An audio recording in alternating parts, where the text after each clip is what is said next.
Alright, let me tell you something before we get into the pads and the practice reps and all of that. The roster you're looking at right now, the one printed on the depth chart, the one everybody's already memorized, there's a real chance it doesn't survive training camp. Not fully, not as is. And I don't say that to be dramatic for the sake of clicks. I say it because when you actually sit down and look at what's brewing beneath the surface of this Raiders roster right now, there are two separate stories developing at the exact same time, and both of them have the power to completely change what this team looks like by the time September rolls around. One of those stories is about opportunity, about players whose stock could rise so fast during camp that a trade becomes not just possible, but smart. The other one is heavier. It's about Maxx Crosby, about his recovery, and about separating what's actually being reported from what's just noise and panic dressed up as concern. I want to walk you through both of these carefully because they deserve more than a surface-level take. Let's start with the trade angle because I think people underestimate how calculated front offices actually are during this window of the calendar. A good organization isn't just thinking about who starts in week 1. They're constantly running the math on whether a player is worth more to them on the roster or worth more as ammunition for future draft capital. And when you've got a 2027 draft class that league insiders are already calling loaded, genuinely stacked at multiple positions, every extra pick becomes a weapon.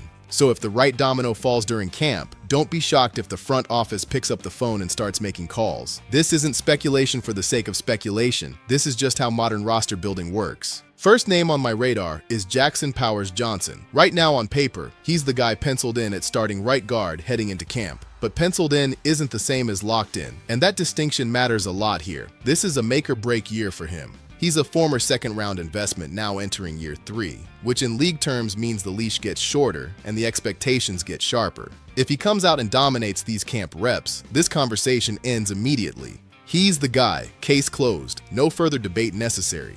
But here's the wrinkle nobody's talking about enough: Caleb Rogers. If Rogers keeps building on the momentum he flashed during OTAs and minicamp, this stops being a simple story, and I need you to actually sit with this stat for a second because it's not a throwaway number. A 90.7% pass block win rate across 6 starts last season. That's not a nice highlight, that's elite.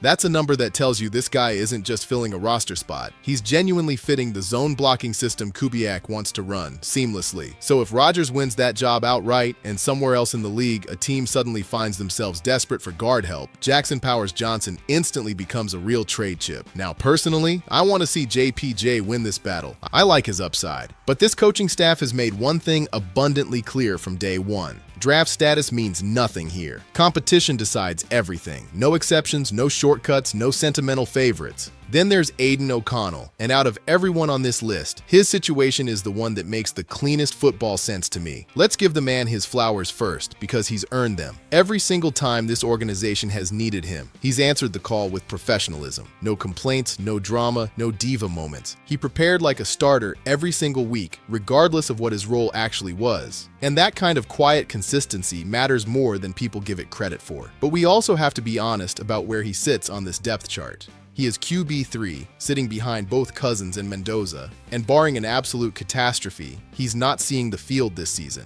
That's just the reality of the room. What he does bring to the table, though, is real, tangible, proven NFL experience. 3 seasons under his belt, 17 career starts, and production that isn't embarrassing by any stretch. 3,932 passing yards, 20 touchdowns, 11 interceptions. Those are respectable, usable numbers. And here's the thing about the NFL calendar. Every single summer, without fail, some team gets blindsided by a quarterback injury in camp or preseason and suddenly needs a bridge option immediately. When that call comes, and it always comes, O'Connell becomes valuable. If this front office genuinely trusts their top 2 quarterbacks, and everything I'm seeing suggests they do, then flipping O'Connell into a future asset for a stacked 2027 class is smart, disciplined asset management. Now I'll give you the counter to that too, because I think you deserve the full picture. Quarterback depth is not something you casually give away. One injury to your QB2, and suddenly your margin for error disappears completely. That risk is real. But if the offer on the table is strong enough, this is still the trade that makes the most sense on paper.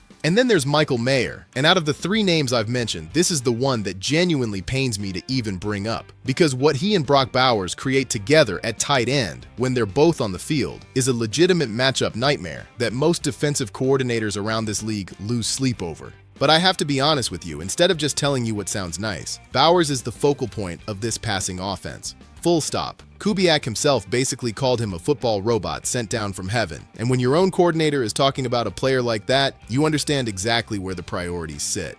Mayer, for all his talent, and he does have real talent, is destined to operate in a secondary role as long as Bowers is the primary read. There are people around the league, scouts, evaluators, people who watch tape for a living, who genuinely believe Mayer has top 10 tight end potential if he were ever given the keys to be a true number one option somewhere else. So if a team walks into camp, realizes their tight end room is a disaster, and comes to the Raiders with an offer that's simply too good to ignore, this front office at minimum has to sit down and listen. And listening isn't the same as shopping him around. That's just doing your due diligence as an organization. My personal take, for what it's worth, I think they keep him. The 12 and 13 personnel packages Kubiak wants to lean on all season require exactly that kind of tight end depth to function properly, but the fact that this conversation exists at all tells you something about how valuable he's become. Now let's shift gears, because everything I just walked you through is speculation, projection, educated guessing about what could happen. What I'm about to talk about next is different. This one's real, it's happening right now, and it deserves to be handled with actual care instead of clickbait panic. Maxx Crosby. Let's lead with the good news, because it needs to be stated clearly and upfront before anything else. There is no reported setback, none.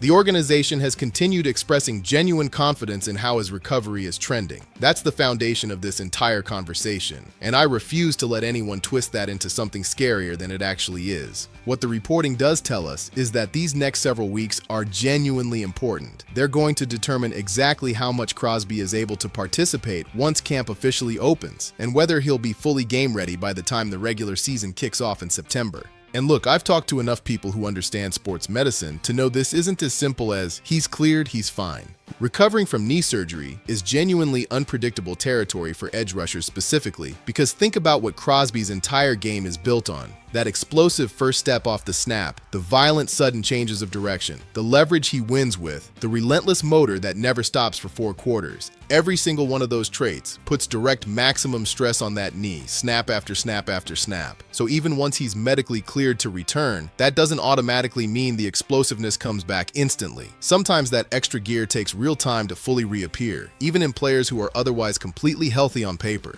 So here's what I expect, and I think this is the smart, sensible path forward. A limited, carefully managed practice schedule once camp starts, building his strength back up in stages instead of throwing him straight into a full workload and hoping for the best. There's a real chance he doesn't play a single preseason snap. And honestly, ask yourself this: what does Maxx Crosby have left to prove in a meaningless exhibition game? Nothing. Absolutely nothing. Every single team in this league already knows exactly what he's capable of. Protecting his health through those throwaway weeks so he's fully loaded and ready when the games actually count in September isn't a difficult decision. It's the obvious one. It's not even close. Even if he does get fully cleared before week 1, I wouldn't be surprised if the Raiders still manage his snap count carefully in those early weeks, rather than immediately unleashing him at the massive workload he's carried in previous seasons. And that adjustment ripples out further than people realize. It affects him, it affects how the defense is schemed, and it affects how opposing offenses build their entire game plan. Because when Crosby is out there at full strength, offensive coordinators are sliding protection his direction, keeping extra blockers in to chip him, rushing their quarterback's internal clock just to account for the number 98 on that edge. If his snap count gets scaled back, even temporarily, that means other pass rushers have to step into a bigger role.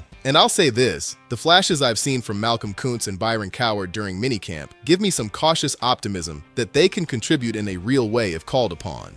The depth isn't elite yet, I won't pretend it is, but it's noticeably better than where it stood a year ago. Now let's address the trade rumors directly, because I think this part of the story has been badly mishandled by a lot of outlets chasing clicks. There is no trade coming. Let me say that again, so there's zero confusion. There is no indication whatsoever that the Raiders are actively shopping Maxx Crosby. What does exist is just a basic truth about how the NFL operates. Elite pass rushers are some of the most valuable commodities in the entire sport, and if some team out there ever got desperate enough to put together an absolutely overwhelming package, any front office in this league would at least be obligated to evaluate it. That's not unique to Crosby. That's true of every single premium player at a premium position across the entire league. It's not a red flag, it's just business. So should the Raiders actually trade Maxx Crosby? Absolutely not. Not now, not later, not for any package short of insanity. If you're trying to build a culture rooted in accountability, in daily excellence, in relentless non-negotiable standards, and from everything I've watched, that is exactly what Kubiak and this new regime are building brick by brick, then trading away the one player who visibly, physically embodies every single one of those values would completely undercut the message you're trying to send to the rest of the locker room.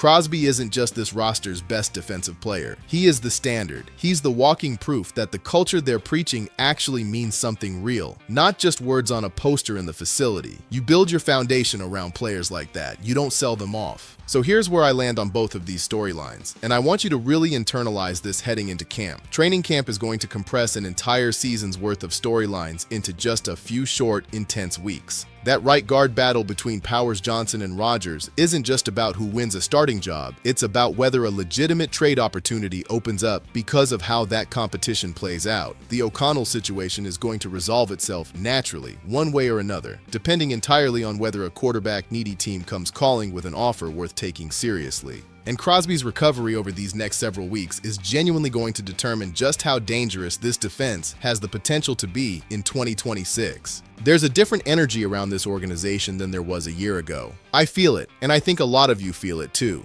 The coaching staff is serious. The competition in that building is real, not manufactured for headlines. The standards are being enforced daily, not just talked about in press conferences. And when all these pieces are healthy, when they're operating at full capacity together, this doesn't just look promising anymore. It looks sustainable. It looks like something built to last beyond one good stretch. Training camp is right around the corner now, and everything we've projected, debated, and analyzed since April is finally about to get tested in real time, under real pads, under real pressure. Stay locked in, because the real story is just getting started.